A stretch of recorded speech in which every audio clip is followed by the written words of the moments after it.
This wasn't just a mistake, this was the moment everything quietly turned into war, and nobody told you until now. Harry and Meghan, of course, have left Australia on a great high. Their King Charles needs to strip these two of their titles, of these Sussex titles, Duke and Duchess, and half in, half out royals. Quote, "We've tested the playbook." Together with his wife, Meghan, have recently graced Australia to visit hospitals, wave to crowds, deliver... Scream and shout at me, and my father say things that just simply weren't true, and my grandmother, quietly sit there and sort of take it all. Picture of her walking on to that appearance and then monetizing it. That half-in, half-out dream, the one sold like a clever loophole, like a genius move nobody else had thought of, behind palace walls, it wasn't seen as bold. It wasn't seen as innovative. It was labeled something far more dangerous. War, not cold tension, not family disagreement. A full, silent, calculated war. And what happened at Bondi Beach didn't just cross a line, it handed the palace the exact weapon it needed to finally shut the door. But here's where it gets unsettling, because the collapse didn't start there. No, Bondi Beach wasn't the beginning. It was the reveal. The moment the mask slipped just enough for everyone paying attention to finally connect the dots. Harry didn't fight for his position. He didn't climb for it. He was born into it. A name that opened every door. A life already built before he even understood what it meant. Then came Meghan. Sharp, strategic, magnetic. She didn't just enter rooms, she controlled them. She knew how to turn attention into currency. And together, they became unstoppable. Not just admired, adored. The world couldn't look away. Crowds followed. Cameras chased. Headlines worshipped. But here's the uncomfortable question. How does something that powerful disappear so completely? Because it did. Every bit of it. Gone. And the official story you heard, that's only half of it. Before. Yeah, you'd have to wonder what the Queen would have thought of Harry and Meghan's circus down under. Because somewhere along the way, a decision was made. Quietly, confidently. The rules didn't apply to them. And that's where everything begins to crack. Some people protect what they inherit. Some respect it. And then there are those who slowly burn it down piece by piece while convincing themselves they're building something better. Australia wasn't just a tour. It was a test. A calculated experiment. 4 days of royal treatment without royal responsibility. Security. Access, attention, everything intact. And when it ended, they didn't hesitate. They declared victory, loudly, publicly. It works. That was the message. We are still royal. Accept it, but here's the problem with declaring victory too early. The other side hasn't moved yet. And the palace? It had been watching. Quietly, carefully, not reacting, just observing every move, every word, every detail that didn't quite line up. Because from the outside, it looked flawless. It felt royal. It looked like endorsement. But underneath, it was something else entirely. Me and Meghan have been touring Australia, which is really pretty huge for Meghan because it's a new market that she wants to take her lifestyle brand as ever. Because what most people didn't understand was this. What they were seeing wasn't permission. It was protocol. A system automatically triggered. A technicality dressed up as approval. Diplomatic courtesy, not royal backing. And that distinction, it changes everything. But Harry and Meghan didn't present it that way. They couldn't, because the illusion depended on people believing the palace was behind them. Every handshake, every visit, every carefully staged moment. But inside those walls, people who actually understand how this system works, they saw something else. Overreach, miscalculation, patterns repeating themselves again. Push too far, get called out, retreat, rebrand, repeat. Except this time, something felt different. The contradictions started stacking up. Quiet at first, then impossible to ignore. Harry saying he never wanted to be royal while standing in the middle of a perfectly orchestrated royal-style tour. Saying it cost him everything while building an entire identity around it. Which version was real? Which story were people supposed to believe? Because both couldn't exist at the same time. And people noticed. They always do. Then came the deeper cracks. The therapy timelines that didn't match. The claims that didn't align with how the institution actually functions. The kind of details that seem small until you realize they don't connect. And once you see it, you can't unsee it. Their brief Australian tour, which royal watchers say achieved its monetary aim.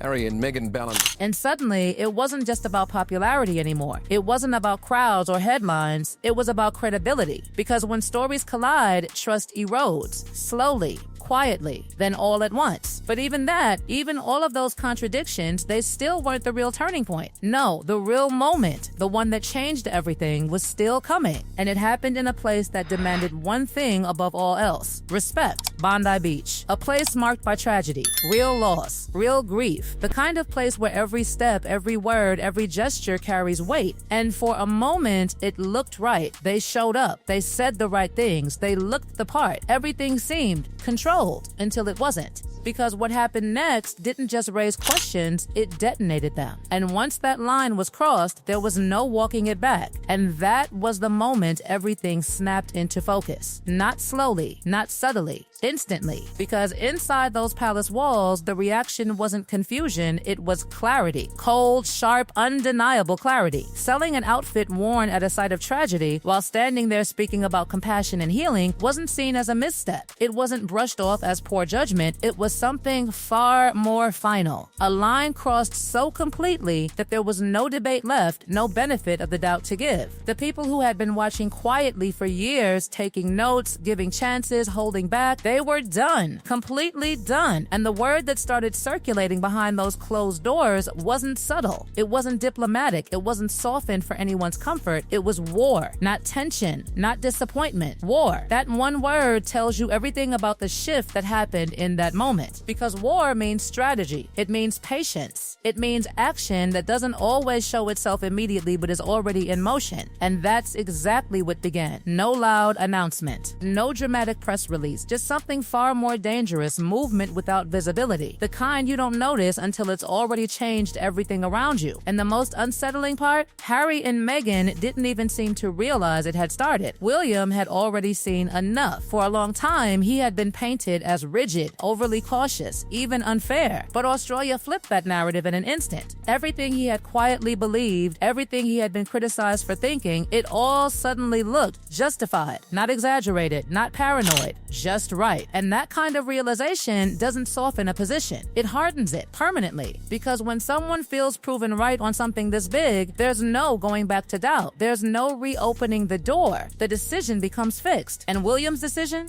It wasn't emotional. It was final. Catherine had taken a different path. Silence, composure, absolute control in public. Through interviews, accusations, books, she didn't respond. She didn't engage. But what people close to her described wasn't anger or sadness when all of this unfolded. It was something much quieter and much more telling. Relief. Real private relief. Because the tension, the unpredictability, the constant disruption, it was no longer inside the system. It was outside. And that distance changed everything. Some even whispered a stronger word, one that rarely gets used in situations like this, but it fit too perfectly to ignore. Jubilant, not in a loud, obvious way, but in that calm, controlled, deeply internal way that signals something has finally resolved itself. Charles saw it through a different lens, because for him, this wasn't just institutional. It wasn't strategy or optics. It was his son, and that's where it becomes complicated. Because disappointment hits differently when it's personal. But here's the key detail that changes the entire emotional equation. He wasn't surprised. Disappointed, yes, deeply, but surprised? Not at all. And that distinction matters more than people realize, because when disappointment comes without surprise, it means the damage didn't happen in one moment. It built over time, slowly, quietly, decision after decision, stacking on top of each other until there was nothing left to ignore. Australia didn't create the problem. It exposed it in a way that couldn't be dismissed anymore. Camilla's view was even simpler. No layers, no hesitation. People don't change. Patterns repeat. What happened in Australia wasn't new behavior, it was consistent behavior, finally visible to everyone else. And once that realization spreads, it becomes impossible to reverse, because you're no longer dealing with perception, you're dealing with confirmation. And confirmation is something you can't talk your way out of. Then came one of the biggest illusions pushed into the public space. The idea that there was a secret plan to bring them back. A quiet effort to rehabilitate, to repair, to welcome them home again. It sounded hopeful. It sounded logical. It sounded like something that would happen in a a family situation like this, but insiders shut it down completely. Not partially, completely. There was no plan, no operation, no hidden pathway back. The doors that once existed, they weren't just closed, they were locked from the inside. And the most striking part of all, even if Harry and Meghan wanted to come back, the answer wouldn't change. No, let that sit for a second, because that's not speculation, that's position, and it's one that doesn't shift easily. But even that isn't the end of the story, because everything changes when you look ahead, when you stop focusing on the present and start looking at what comes next, the next reign. Because when that transition happens, the tone shifts completely. William's approach isn't built on hesitation or emotional flexibility. It's structured, fixed, defined by everything he's already seen and concluded. And under that kind of leadership, the environment becomes very different. The courtesies that were once extended, re-examined. The protocols that were once leveraged, tightened. The gray areas that allowed half in, half out to even appear possible, eliminated. And that's where the long-term consequences begin to take shape. Because right now, there's still room to operate, still space to build, to speak, to present a version of reality that works in their favor. But that space isn't permanent, and once it shifts, it doesn't reopen easily. And here's the deeper pattern, the one most people don't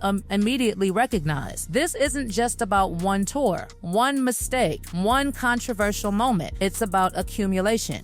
Decision after decision, creating a trajectory that becomes harder and harder to correct, like a slow motion collapse that doesn't feel like collapse while it's happening. Because on the surface, everything still looks active, still looks successful, still looks like forward movement. But underneath, the foundation starts to weaken. There's an old story about inheritance and self-destruction, about someone given everything, status, opportunity, recognition, and slowly losing it, not because it was taken, but because it was mishandled, misjudged, undervalued. That pattern doesn't announce itself. It reveals itself over time, through contradictions, through choices that don't align with the image being presented, through moments like Bondi Beach where the gap between words and actions becomes too wide to ignore. And that gap, that's what Australia exposed more than anything else, not just to the palace, to everyone watching. Because once people start seeing that disconnect, it changes how every future action is interpreted. Every speech, every appearance, every attempt to rebuild perception gets filtered through that one lingering question, what's real here? And the palace doesn't need to answer that question publicly. It doesn't need to correct the narrative out loud. It just needs to wait, because time does something very specific to contradictions. It magnifies them. It turns them from small inconsistencies into defining characteristics. And once that happens, no amount of messaging can fully undo it. So here we are, a moment that was supposed to prove everything ended up revealing everything. A strategy that was meant to show independence instead exposed reliance. A tour that looked like success from one angle looked like something entirely different from another. And the most dangerous part of all, the people at the center of it still seem convinced they won. But winning isn't always obvious in the moment. Sometimes it only becomes clear much later, when the consequences have already settled in. And by then, it's too late to adjust, too late to reposition, too late to change direction, because the palace has already made its move, quietly, strategically, without needing to say a word.